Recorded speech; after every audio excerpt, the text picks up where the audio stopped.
What's up, YouTube? Angry Jackalope here, Rob Ricks. Let's get this.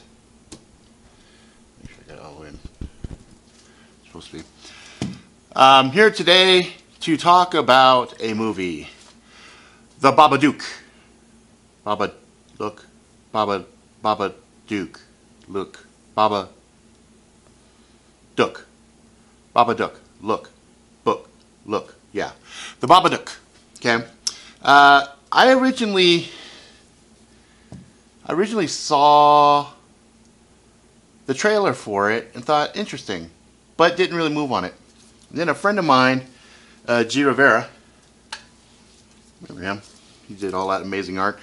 Had said saw a great horror movie, best horror movie of the year, and I was like, well, goddamn, if it's good for G, it's good for me. I'm just a fucking lyrical madman today, aren't I? If you're seeing this, it's because I'm having to use it right now. I have a really nasty gout flare-up. I'll talk about that some other time. So just bear with me. Anyway, the BaBaDook. First off, it's not a jump scare movie. It's not really scary from the point of view of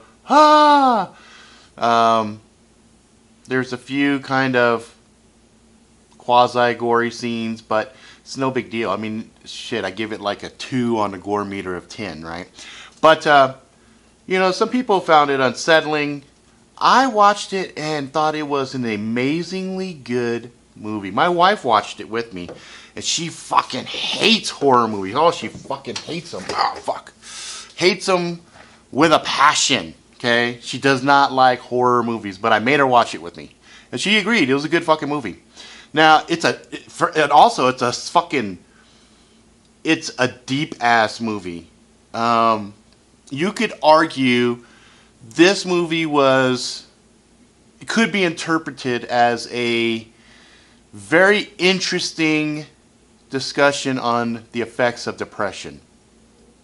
Not like depression of a chronic nature where, you know, you have down days and up days and stuff like that. No, I'm talking about depression based upon the loss of somebody that you deeply, deeply loved, right?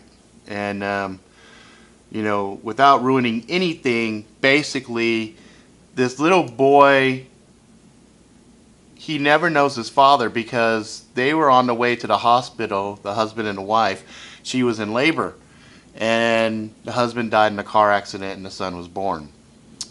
So the father died, and the son lived.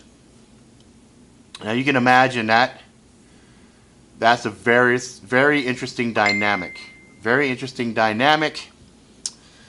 So anyway, I thought that was interesting. So there's this storybook that shows up. The mom reads the storybook, and things start to progress downhill. But what's interesting to note is the kid already had this crazy fixation with monsters to begin with. Okay, that's a little bit important because here's what I think, and I posted this also to G not too long ago. I think this is a good amalgamation between the following 3 movies. Okay, Sixth Sense, Home Alone, and The Shining. This movie is what really The Shining should have been, because this poor woman's psychological downward spiral is epic in nature. You feel so fucking bad for this woman, and she's just a really nice person, and you just sit there and go, fuck. And then the movie does a great job. And the kid actor, oh my God, I wanted to throttle this kid. I wanted to beat the shit out of this kid. I was like, God, if that was my child, I would beat his ass. But then, as you start to realize, the kid is a fucking writer.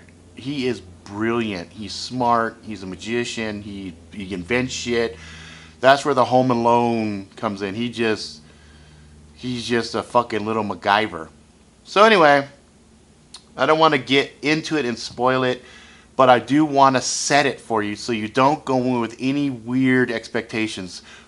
Watch this movie with the expectations that it is stellar performances, great acting. I mean, amazing acting. The main character and her son are just... I can honestly say, and it won't happen, it's an Australian movie, but they deserve some fucking awards. They deserve some fucking awards. Amazing movie. So, if you like movies that make you think and you can look at and you can have really thoughtful debates with friends and stuff like that, then this movie is great. Outstanding.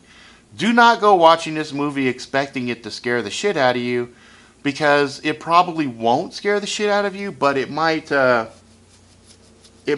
some scenes that are a little unsettling to you that might fuck with you a little bit. But it's only from a psychological point of view, right? There's some parts you look at and go, ooh, what the fuck? But like I said, my wife hates horror flicks.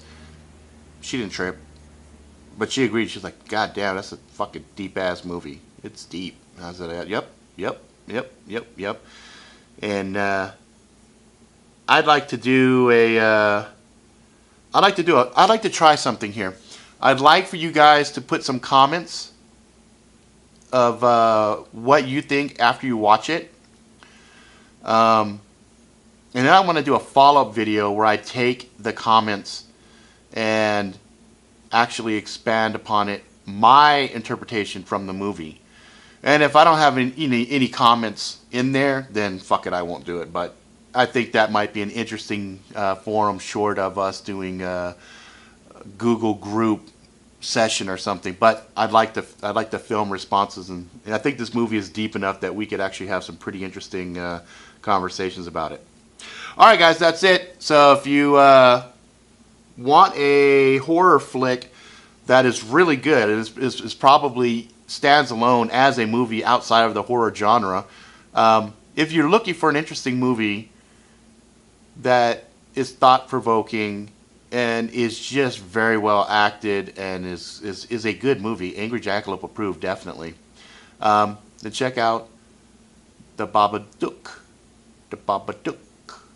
The BaBaDook. Once you look, in comes the BaBaDook.